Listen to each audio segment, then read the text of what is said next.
Hello बच्चों।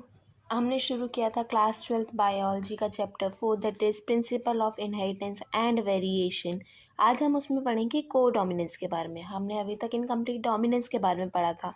उससे पहले हमने मेंडल के क्रॉस के बारे में पढ़ा था। तो जो मेंडल का क्रॉस था उसमें क्या आ रहा था कि F1 जनरेशन जो थी वो किसी एक पेरेंट को रिजेंबल कर रही थी, उसमें दूसरे पेरेंट का कोई भी करेक्टर विजिबल नहीं था। वहीं अगर इनकम्प्लीट डोमिनेंस की बात की जाए तो उसमें दोनों के करेक्टर्स विजिबल थे लेकिन किसी का भी फुल्ली डोमिनेंट नहीं था। तो अगर हम को डोमिनेंस की बात करें तो इसमें क्या होता है, इसमें दोनों दोनों पेरेंट्स के ही करेक्टर विजिबल होते हैं। जो हमारी F1 जनरेशन आएगी उसमें दोनों ही पेरेंट्स के करेक्टर्स दिखाई देंगे, ऐसा हमारा को डोमिनेंस में होता है। तो सबसे पहले हम समझते हैं कि ABO ब्लड ग्रुपिंग के बारे में।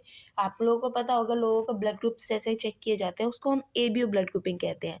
उसमें क्या होता है, उसमें जो हमारा जीन रिक्वायर्ड होता है वो होता है आई जीन, यानी कि जो जीन हमारे ब्लड ग्रुप को कंट्रोल करता है उस जीन को हम कैपिटल आई जीन कहते हैं।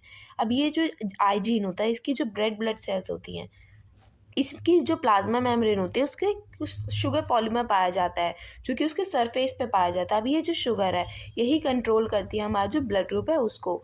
जो ये एलील्स है ये 3 टाइप का होता है, capital I A gene, I B gene और स्मॉल आई जीन।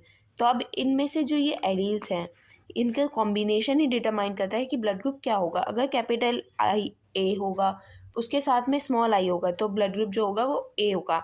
अगर हमारा आई बी होगा और स्मॉल आई होगा साथ में तो उसका ब्लड ग्रुप बी होगा।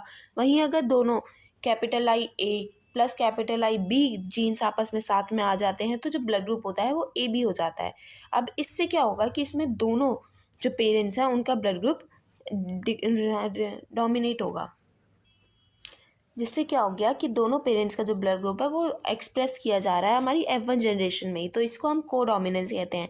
आप ये समझ सकते हैं टेबल में, जैसे कि हमारा आई ए जब आई ए के साथ फ्यूज़ हुआ तो जीनोटाइप क्या हो गया आई ए, तो उससे ब्लड ग्रुप आएगा ए जो हमारे प्रोजेनी में आएगा। फिर अगर कैपिटल ए जो हमारा है वो आई बी के साथ फ्यूज़ होगा तो हमारा ए बी ब्लड ग्रुप आएगा।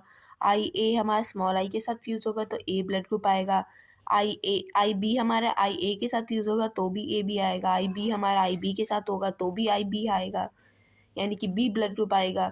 आई बी हमारा स्मॉल आई के साथ फ्यूज़ होगा तो भी बी ब्लड ग्रुप आएगा। वहीं अगर स्मॉल आई फ्यूज़ करता है तो ओ ब्लड ग्रुप आता है। क्यों? क्योंकि उसमें कोई भी शुगर प्रेजेंट नहीं होती। हमारा स्मॉल आई का जो जीन है उस पर कोई भी शुगर की सरफेस पे प्रेजेंट नहीं होती, जिसकी वजह से वो किसी भी और ब्लड ग्रुप को रिजेंबल नहीं कर पाता, तो वो ओ ब्लड ग्रुप आता है। तो आई होप आप लोगों को ये समझ आया होगा। समझ आया तो do let me know in the comment section, do like share and subscribe to the